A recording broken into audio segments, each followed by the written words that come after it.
Hello there, I'm Guildmaster Dan, and welcome to the Fourth Wall. As you may notice, I am recording this on a new camera. I've heard some of your comments about how I need to improve audio quality, and I think this may do the trick. So we're going to see how this works out today as we talk about Game Master Authority.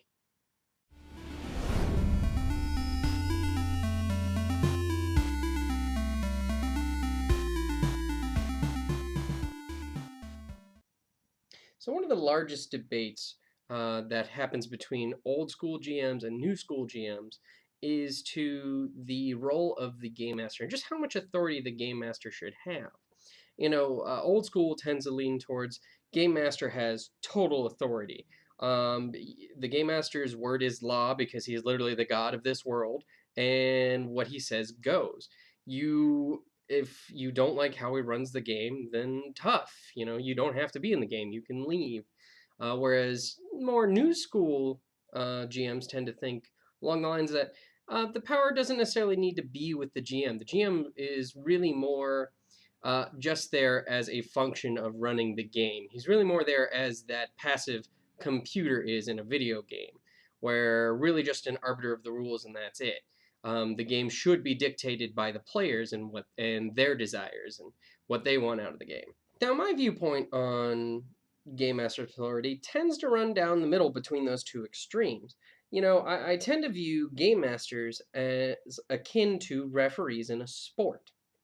Now, when we play that sport, there's two ways we can play it. We can play it in an official context where there's an actual referee there, or we can play it with our friends, like in the backyard. Use football, for example. We can play flag football with our friends, or, we can go and play in an officiated game.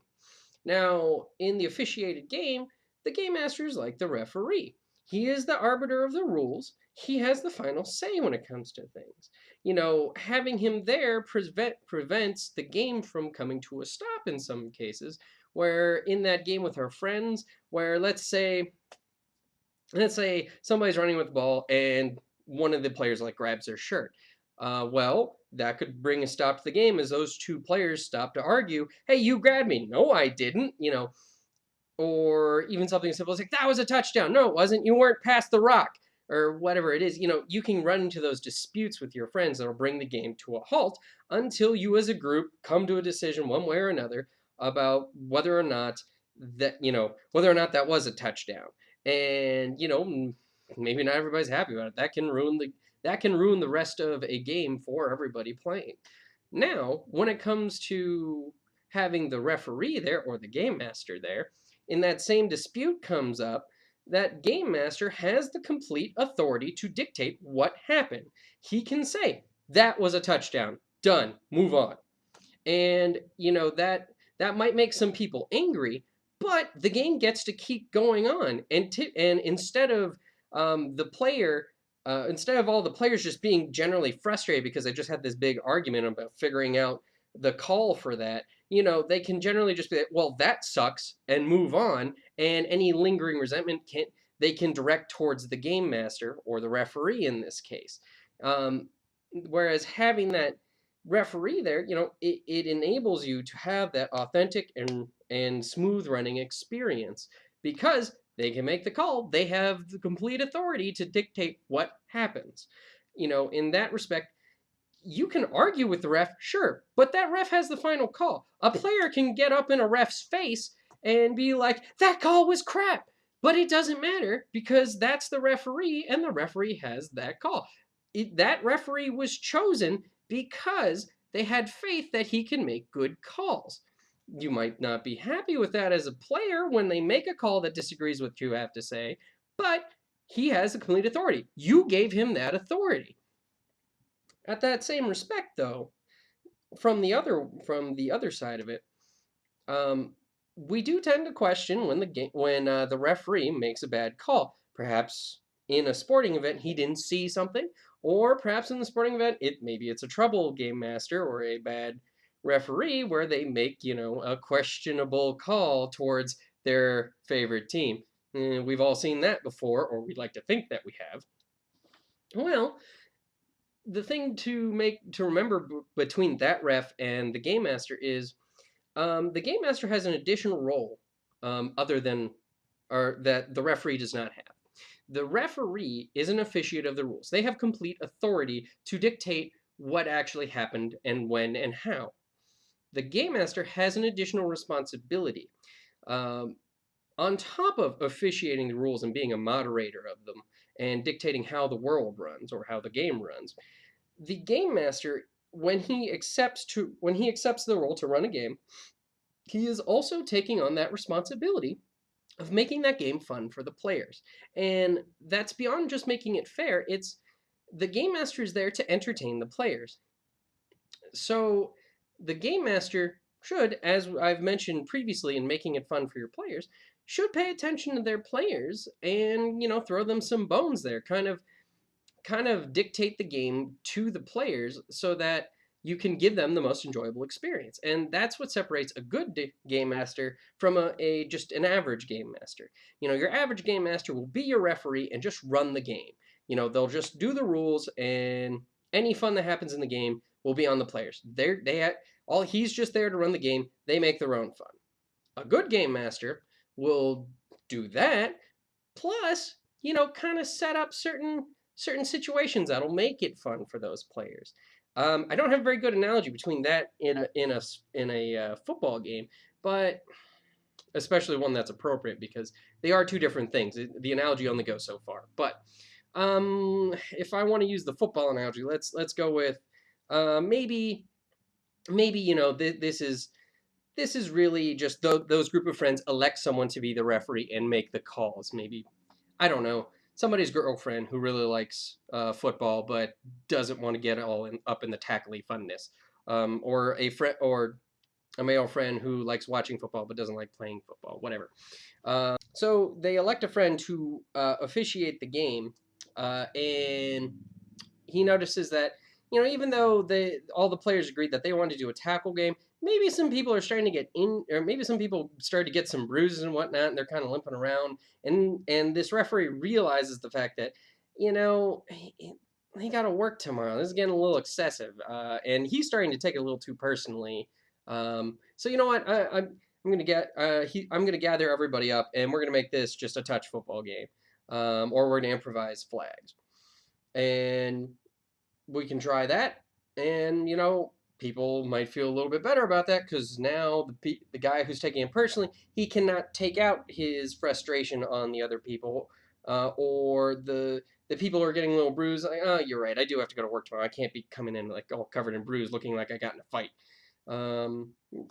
So that's akin to how a game master can look at a game. The game master has the authority to change up the rules and to make it his own instead of just taking the rules that the designers put out and running those exactly how it's written in the book.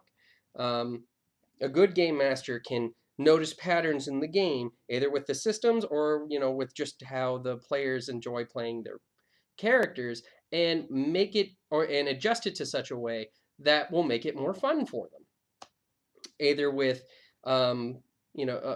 plot possibilities in the story with NPCs and certain types of adventures that might be along the lines of what they like, or even just we like combat, but combat in the system's very slow, and so I'm gonna start changing it up and doing some house rules to speed up combat so that we can get in more exciting combats that everybody enjoys instead of grinding it to a halt as each person has to do their actions and make their decisions, and discussion for another time. But a game master can do that because they have that additional authority that referees for sports typically do not have. Now, this next bit we talked about previously a little bit in a couple of episodes in making it fun for players as well as handling problem players.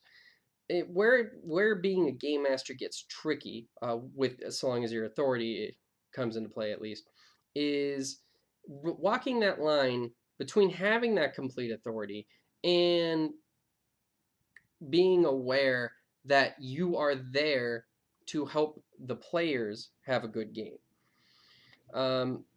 So when you run into problems where say a player is being, troublesome, you can get caught up in the fact that you have complete authority and have that knee-jerk reaction that I need to punch that player to get them on track, or I need to kick that player because they're causing me a problem, even though that when you stop and think about it later, maybe that was a premature action. It's real easy when you realize you have complete authority to get caught up in that. There's that old saying, absolute power corrupts absolutely. Well, that's absolutely true. Having complete authority can go to your head at times. So it's important that you are aware that it can go to your head, and maybe once in a while, stop and ask yourself if you're running it in such a way that is making it fun or less fun for people. Be open to getting suggestions.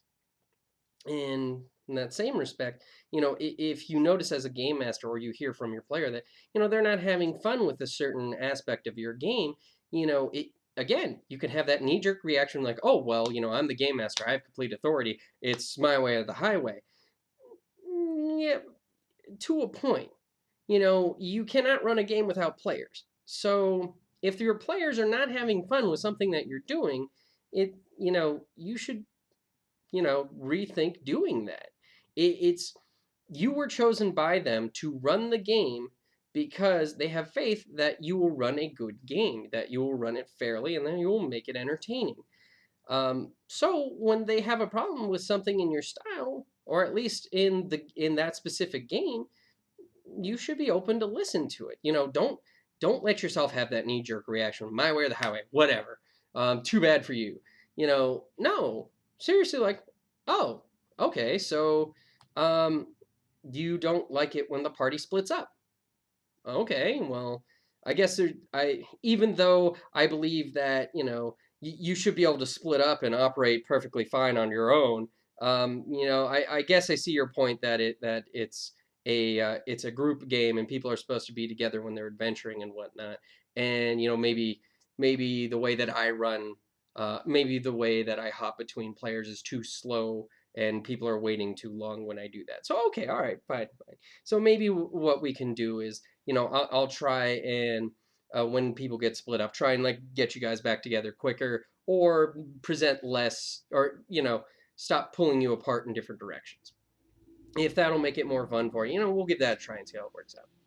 Be open-minded, because being able to adjust and edit your game is not a bad thing. That's a very good thing. Ask anybody who does creative writing or does any writing. Revision is a good thing because it allows you to find the things that work and find the things that don't work, and then rework those things that don't work until they do work.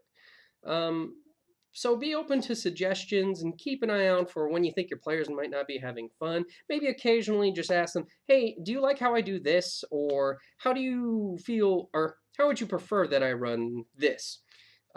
Just be kind of open, listen for what your group enjoys, or just pay attention for what they enjoy, and, work with it. So I know this is a hotly discussed topic, and a lot of game masters out there have different opinions on this than I do. So if you disagreed with something I had to say, or if you had something to add to the conversation that maybe I didn't bring up here, please feel free to leave a comment below. Please like, share, and subscribe so we can keep the conversation going. And as always, thank you for watching, and we'll see you next time. Boom!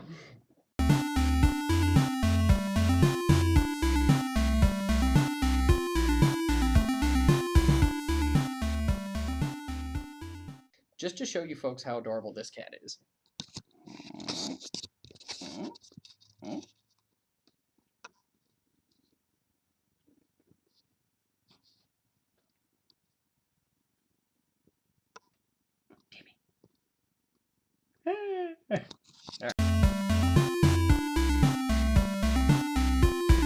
Go!